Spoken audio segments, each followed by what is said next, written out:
So let's jump into some ball now. Sure. So we seen last week, right? You were interview, talked with Coach Marion, right? You had a show with him. So just kind of around that, like, how do you feel about Colorado's coaching additions? I say you hire guys with a CEO mentality. I think Coach Marion, regardless, I don't think last year goes the way it did. And this is in no way, any shape or form disrespect to Coach Sherman, but I think if Coach Prime had to step away last year, I don't think you get the same amount of fall off that you got when he wasn't around. If Marion would have been around, the reason I say that is, and Marion maybe wasn't ready last year, but going to run his own program at Sacramento State. Handling the recruiting process, having guys that he brought that were working under him that had college football experience, it gave him a different mentality. It gave him a different viewpoint. And I think by bringing that viewpoint to Colorado, he's able to go and look in your program and find the blind spots, find the leaks or the chinks in the armor, the leaks in the ship, and he can plug those himself because he has enough respect because he's offered a ton of these kids already while he was somewhere else. His literal offense is on NCAA. His offense, I'll play it. you feel me? So, and two, he's done it. He did it at a college level. So yeah, he did it at a pro level too. But he was very, very prolific at the college level and had a chip on his shoulder and got it out of the mud. We always talk about, oh, we're getting out the mud. Oh yeah, man, we came from the bottom. He literally was homeless to play college football. So with that being said, how much back and forth are you going to have if you don't feel like getting your next rep? If you don't feel like, I don't want to watch film today, and you're talking to Brendan Marion, who literally slept in a hallway at a school so he could go recruit a team to play with him. So, yeah, I think just the level of respect that he carries in that building, his reputation precedes him. But when you get to see him in person, you see it's the real deal. They always say you should never meet your heroes, but I think he's someone who kind of breaks that mold. Like, he's a guy that if you look up to him from afar, you got to meet him in person. Yeah. God, love that, man. And then, I know, just today we were talking, before Miles and I were talking, I was like, man, for some reason I went down, when you're sitting at work kind of in the afternoon, just kind of like, man, this day, it's Friday.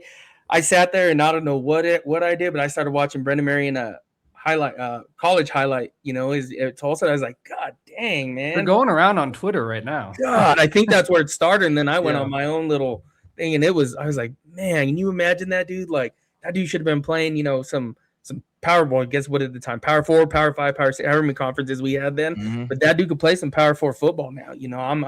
That was awesome, though. Awesome watching him. Yeah, I mean, and if you go look at his NFL highlights from camp, he was going crazy before his injuries. Like, you really got to go check him out. Like, Coach Marion is a guy who took lemons and made lemonade, because there are a lot of guys who wouldn't, as he got so much coverage preseason with the Dolphins about his story. He was on First Take. He was on he was on a ton. He got a ton of media coverage to be a guy who didn't have this big lofty draft status. And he got injured multiple times and it didn't go his way. That's enough to crush people. But he never let it. He just, all right, look, next. We got to go. No time to cry. And I think that mentality is what he's bringing to Boulder, and I think it's going to permeate through that building. Absolutely. 1,000%. I think it's such a great point. And I think in every interview that I've seen with him, he's just so personable. Like, he makes every person that he talks to feel like they are a good friend of his that he's known his entire life, which is such a rare quality for people.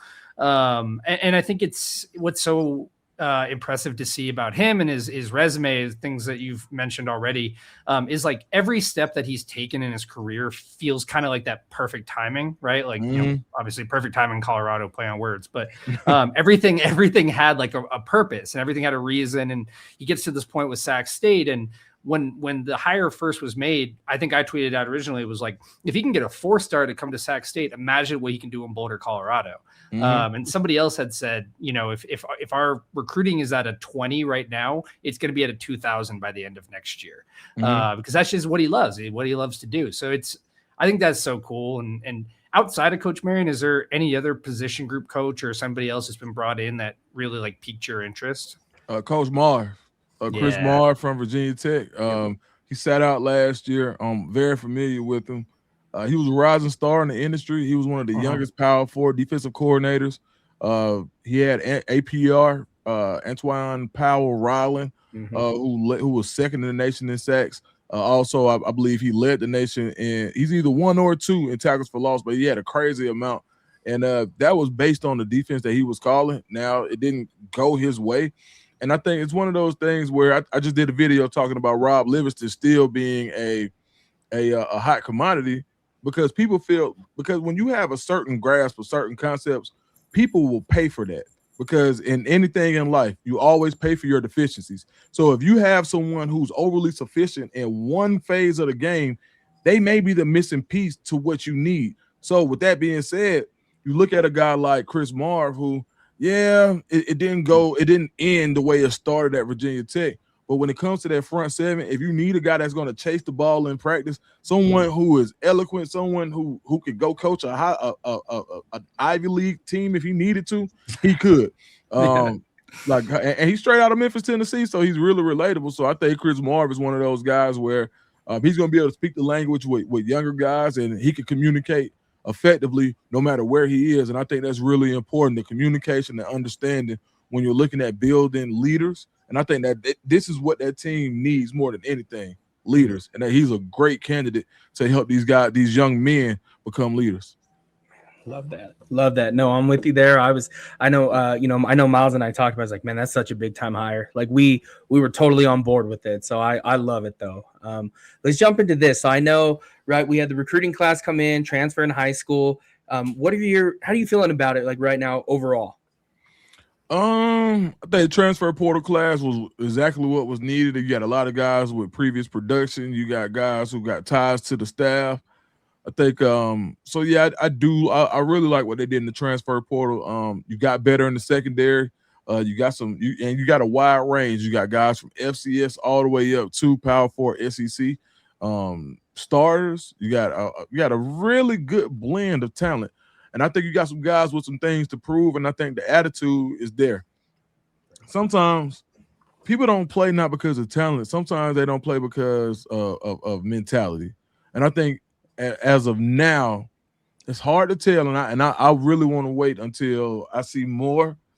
But I do think you've got some guys where it's you can go look at their history, you can go look at their sound bites, you can look at their previous interviews, and you can tell that the mentality is different. So I'd say I'm really happy with the transfer portal class. I think there's some talent to be desired with the high school recruiting.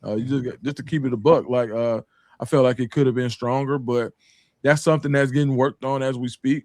And I also feel like the position group they needed the most help in my opinion, was the linebacker group, and I think they knocked linebacker out of the park. When you think about Carson Crawford and Rodney Colson, two guys that depend if Colorado didn't recruit so well in the transfer portal, they would play significant minutes day one, and they still may, because you got Rodney Colson, who's been a 4-star damn near his whole life. I mean, since I've seen his name, he was a 4-star almost. One of those guys who matured early and just refined his technique year after year after year. And then you get the Crawford, he's a freak. When you think about his athleticism, how well he runs, a sideline to sideline guy, as he gets into that nutrition program and my man Carl Solomon hooks up those plates, you're going to see him put more pounds on. And I think he has everything in him to be the next great Colorado linebacker that's been recruited from day one. So there are some bright spots, and I love Preston Ashley. Great energy out of Ashley, man. I think he was the quintessential Coach Prime defensive back that he needed, and he's not the 5'11" or 6 feet guy that the controversial thing that Coach Prime said about his corners, but they cut the quote there, and because he said, "Hey, we got some slot guys that are ballers that need to be paid more, and I think they will be paid more," and I think Preston Ashley fits that mold excellently.